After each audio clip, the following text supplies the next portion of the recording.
अस्सलाम वालेकुम, आदाब। मैं मोहम्मद नाज़िश आलम। इस वक्त मैं हाज़िर हुआ हूँ आपके सामने। चंद बातें हैं। जैसा कि एक ख़बर तेज़ी से वायरल हो रहा है, ऑल इंडिया मजलिस इत्तेहादुल मुस्लिमीन के सदर जनाब असदुद्दीन ओवैसी साहब का, उन्होंने अपने ट्वीट के माध्यम से ये ख़बर शाये की है। उन्होंने कहा है कि हमारी गाड़ी पर गोलियां चलाई गई, 4 राउंड फायरिंग हुई। उन्होंने अपनी गाड़ी की तस्वीर भी शेयर किया है। ये खबर सुनते ही बड़ा हैरत हुआ, हम परेशान हुए। जैसे ही मालूम हुआ कि आखिर उत्तर प्रदेश का चुनाव चल रहा है, एक तरफ सभी पार्टी के जितने भी सियासी पार्टियां हैं, सभी अपने मिशन में लगे हुए हैं। जो भी एजेंडा है उनका, अपने एजेंडे को लोगों को बता रहे हैं, अपने अपने मुद्दों को लोगों के सामने पहुंचा रहे हैं। ऐसे टाइम पर एक सियासी पार्टी के सदर, ऑल इंडिया मजलिस इत्तेहादुल मुस्लिमीन के चीफ जनाब असदुद्दीन ओवैसी साहब, उन पर गोलियां चलाई जा रही हैं। गौर करने की बात है, इसके पीछे कितनी साजिश है, कौन लोग ये काम अंजाम दे रहे हैं।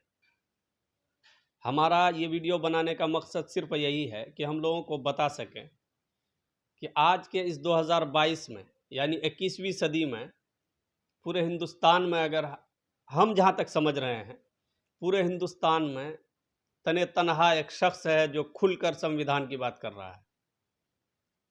संविधान की रक्षक है, वो रक्षा करने की बात कर रहा है संविधान की, लेकिन उनको गोली से भूनने की कोशिश हो रही है।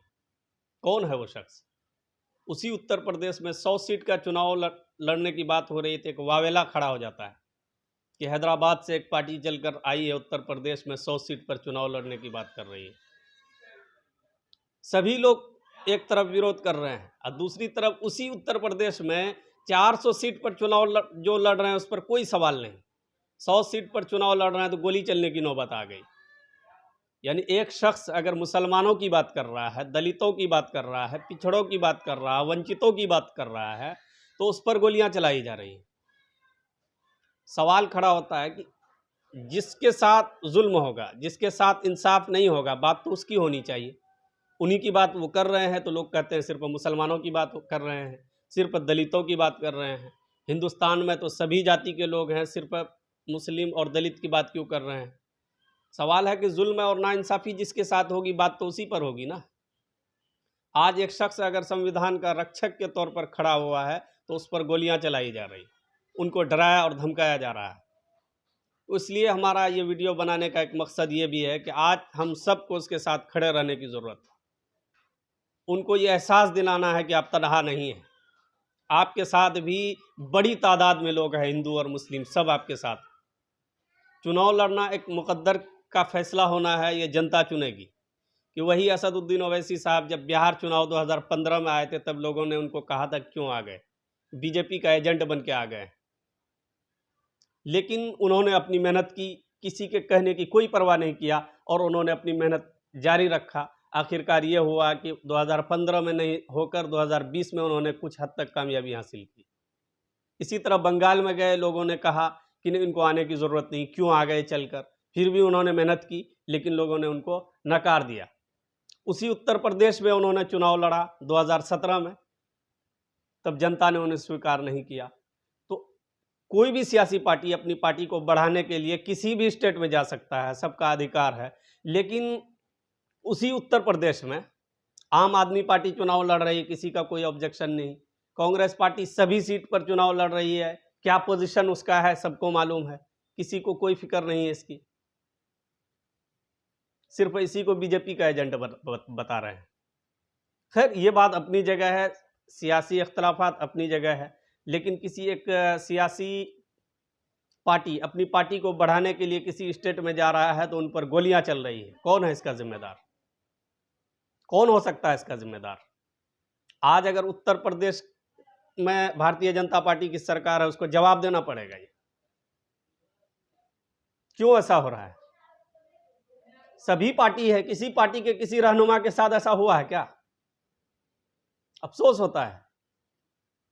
इसलिए हम ये वीडियो बनाने का मकसद साफ है कि जिन लोगों तक ये वीडियो पहुंच रहा है इनको वायरल कीजिए ज़्यादा से ज़्यादा, और आप लोग हम लोग सब मिलकर एक आवाज़ उठाइए, चाहे वो कोई भी हो। आज असदुद्दीन ओवैसी के साथ ये हो रहा है, कल अखिलेश यादव के साथ हो सकता है, परसों मायावती के साथ हो, किसी के साथ भी हो सकता है। हम सबको खड़े रहना है, क्योंकि जुल्म किसी पर नहीं होना चाहिए और हर किसी को चुनाव लड़ने का अधिकार उतना ही है जितना भारतीय जनता पार्टी को है।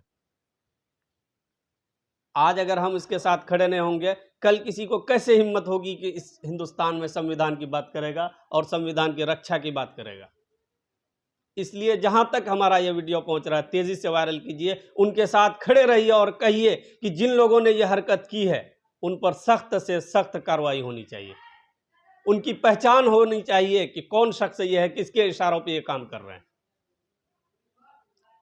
अल्लाह का शुक्र है कि अल्लाह ने हमारे सदर को बचा लिया है, अल्लाह ने महफूज रखा है, क्योंकि उन्होंने जिंदगी और मौत का फैसला अपने हाथ में रखा है। लेकिन जिम्मेदारी हमारी है कि आखिर ऐसा क्यों हो रहा है। आज इसके साथ हो रहा है, अगर हम खामोश हुए कल उनका हौसला बुलंद होगा, कल और फिर इसी कोशिश में वो रहेगा।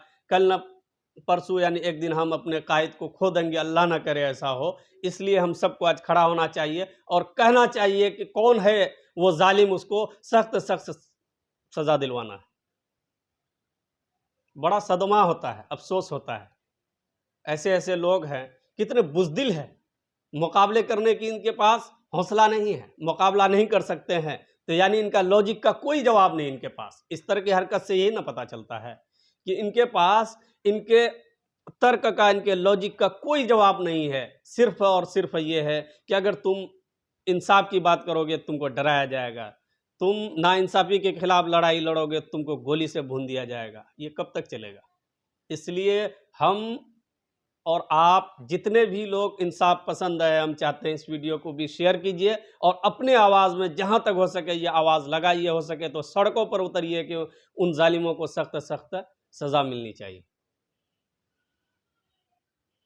और हम अपने कायद के लिए दुआ भी करते हैं कि अल्लाह तबारक व तआला उनको महफूज और सलामत रखे, इसी तरह हिम्मत और इस्तक़लाल के साथ खड़े रहे और जिस तरह मजबूती के साथ संविधान की रक्षा कर रहे हैं ऐसे ही मजबूती के साथ आइंदा भी खड़े रहे।